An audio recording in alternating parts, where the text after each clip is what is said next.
So, binilan ako ng asawa ko ng ganito. Which is nakita ko kasi ito sa mga pamangkin ko. And it has many flavors. Meron ako natikman nito na milk, tapos parang may matcha. So, hindi ko alam kung ano yung pumasok sa isip niya. Pero bigla niya ako na ganito, nakakatuwa. Diba? Even though lagi niya sinasabi na, matamis yan. Hindi ko naman madalas kinakain. Kumbaga pag naghanap ako ng mga kutkot, or kaya naman, syempre, pag katapos mo kumain. So, you're craving for sweets.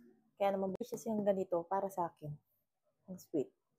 So, kung gusto niyo rin ng ganitong product, guys, you can visit my basket. Also, syempre, check niyo yung expiration date.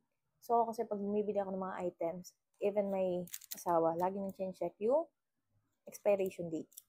Bukasan niyo yung full.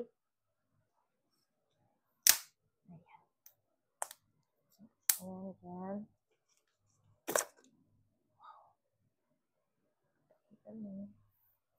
Ito yung naman niya. Pag-take natin ng sweets, is kalma-kalmahan lang ha. Lalo na kung may diabetes, kagaya ko. Malamang, mapapanood to ng lala ko. Naku, sinay ka na naman. Kumain na naman ng ganyan. Ano na, may lahi tayong diabetes. Minsan lang naman ngayon. Diba? Sayang naman ang cravings natin.